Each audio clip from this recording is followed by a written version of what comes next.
Encore une fois, pour la question 41, bien, ça me semble être la même question. On force le cadre conducteur à pivoter comme l'indique la figure.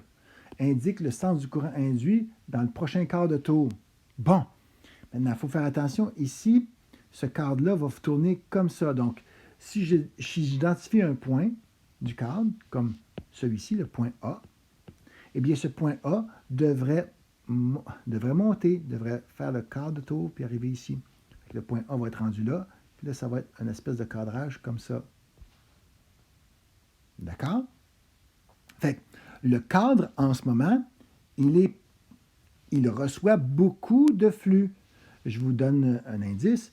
Vous avez ici un champ magnétique qui part du nord, puis qui va traverser jusqu'au sud, puis il va passer à travers le cadre. Oui, il passe à travers le cadre. Ici aussi, en dessous, il passe à travers le cadre. Il passe aussi à travers le cadre. Et mon dos. Je n'ai pas fait un beau. Là, je vais juste enlever ces affaires-là là, pour que. Vous savez que le flux, il va passer à travers cette aire-là. Là. Donc, il y a du champ qui passe à travers cette surface-là. Ça veut dire que le flux, au début, est maximal. Maximal. Il ne peut pas en avoir plus que ça. Le problème, c'est que le cadre est en train de se coucher. Il est en train de se coucher de ce sens-là. Il s'en va comme ça. Il se couche. Lui, il lève, puis lui, il descend. Ça descend. Puis ça lève. Puis là, il va se coucher. Et en se couchant, à la fin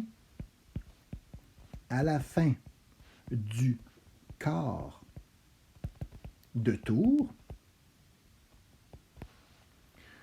le cadre étant couché, il n'y aura plus, le flux va devenir égal à 0.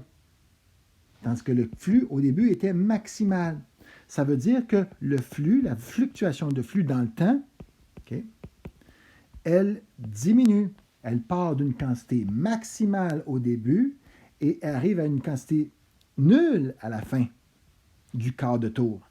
Parce que malheureusement, les lignes de champ, quand il va être rendu couché, le cadre, les lignes de champ qui partent du nord vont aller soit par-dessus le flux, par-dessus le cadre, ou par en dessous du cadre, ou bien sur le cadre, mais ils ne passeront plus à travers le cadre. Donc le flux va diminuer, il va diminuer à 0. Donc si j'ai une diminution de flux, eh bien, il y a une réaction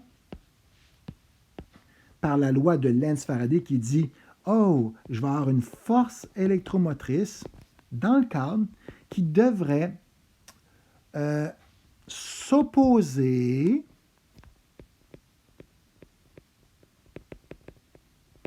à quoi? À la variation du flux par rapport au temps. Bien, le temps s'écoule et le flux diminue. Donc, si je m'oppose à une diminution, je devrais augmenter le flux s'il diminue.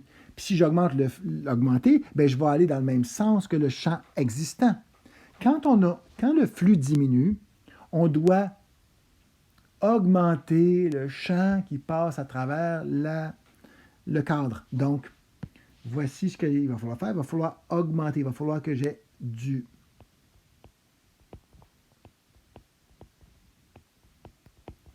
va falloir que j'ai un courant, pas un courant, mais un champ induit dans le même sens que le champ présentement qui était au début, là, le champ qui était au début était là. Il est encore là, c'est juste qu'il ne passe plus à travers.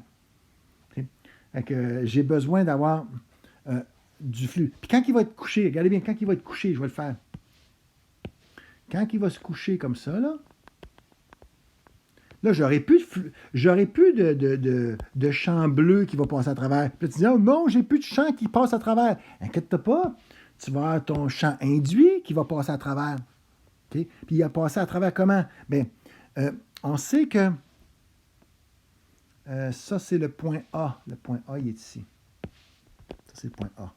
Okay? Fait qu'avant, il passait... Ça va être comme ça. Mon dos, j'hésite, là, excusez-moi, là, mais ça devrait être comme ça.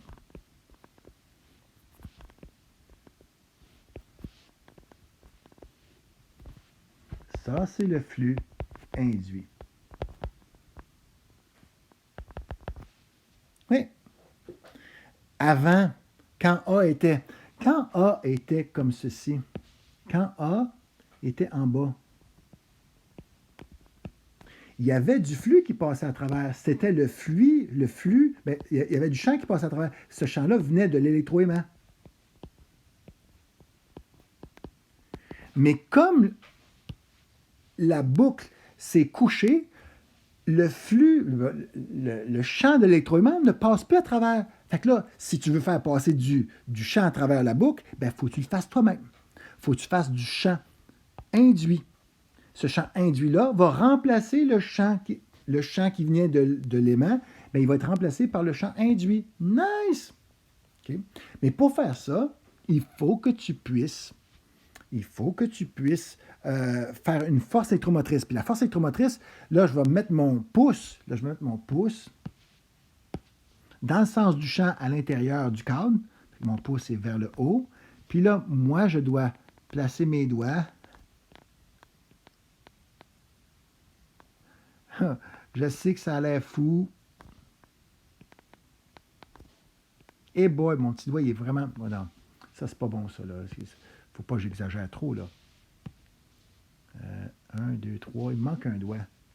C'est pas bien grave si j'ai juste quelques doigts, d'ailleurs. Mais, vous voyez bien que je veux avoir un champ magnétique induit. Fait que c'est mon pouce. Puis là, mon courant, il doit tourner. Il doit tourner dans le cadre. Donc, il doit tourner dans ce sens-là. Miaou, miaou, miaou, miaou. Tadam! Bon, il me reste juste à mettre les flèches sur le dessin original. Donc, ça va vers le point A. Donc, en bas vers le point A. Ensuite, on tourne, on remonte, on revient. Voilà.